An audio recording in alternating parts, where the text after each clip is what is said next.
We had a rare day off for the whole flight. The flight crews met at the helicopter revetments off the flight line at Kuchi. I figured it was about time, as many pilots had zero idea of the mechanical nature of the helicopters they were flying. I thought that they all needed lessons about the mechanical aspects of their helicopters.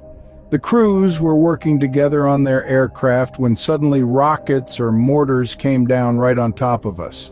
This was daylight, I think, in the morning. There was a big explosion right next to me where I knew guys were working on their helicopter.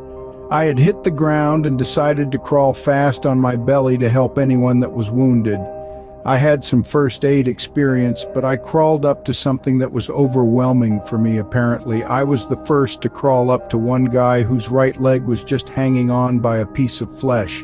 His boot was up around his head. His whole lower torso, from the bottom of his rib cage on down, was nothing but shredded pieces of flesh that looked a lot like hamburger meat.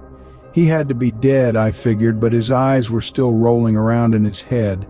All I could think of was to put my hand on his forehead and tell him that he would be all right. I didn't know what else to do. Maybe he heard me. I kept rubbing his forehead and telling him he would be all right. After a very short time, some other people crawled up and sort of took over. There was another guy laying there too. He had about 50 shrapnel holes in his upper torso and stomach, it looked like. Someone was trying to cut a hole in his throat so that he could breathe. A little afterward, I sat at my revetment of sandbags, leaned up against them, and tried to get a cigarette out of my sea ration pack.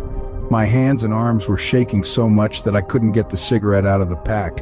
Ray Hopkins, one of my best buddies, sat next to me and got the cigarette out and put it in my mouth. I then tried to light my cigarette with my Zippo lighter, but was shaking so much that I couldn't even do that. Ray lit the cigarette up. He then told me I was bleeding from my back near my belt line. It was just a little thing. I sat there uncontrollably shaking for at least an hour or more. It was probably my third nervous breakdown. The second was seeing all those dead GI boys laying on their backs on the ground about 2 months ago.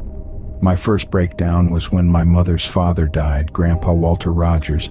He was 72 and I was 15, and he was my best friend. I cried for 3 straight days and nights back then, and I'm still not over his death. In times of trouble, even at my age of 74, I still ask him for help. I told Ray what the guy's eyes were doing, rolling around. I do believe the fellow was still alive for a while. I often thought about that incident and hoped that I gave the guy some comfort. After all, even if you're dead, you might still be all right. It was the best I could do. I think that any wounded guy needs comfort, but at the time that just blurted out from me. I hope it did him some good. It was a very personal experience for me and for him. I had my back patched with a butterfly bandage. A medic asked if I wanted a Purple Heart. I said no. Those 2 guys I just saw would only get a Purple Heart. I certainly don't deserve one. I think I shook for a day or so until I somewhat recovered. No one recovers from some things. That's just an unfortunate part of life. We had a lot of civilian workers in the Kuchi base camp. Most of them disliked us to a high degree. Some just glared angrily at us, but a sour face I can live with. I cannot blame them. But they did like the little money that they made from the Americans. But the rocket attack with perfect accuracy at the perfect time was another one of those things that occurred at Kuchi. Supposedly, guys spotted some of the Vietnamese civilians pacing off where rockets hit at times. The first rocket was right on top of us on the flight line. That was either very lucky or the rocket guys knew what they were doing. Just about a week ago, a rocket hit our hooch where about 8 of us lived. We had a few seconds warning and all of us dove out the doors and into an underground bunker that was next to the hooch. The rockets were just too close for comfort.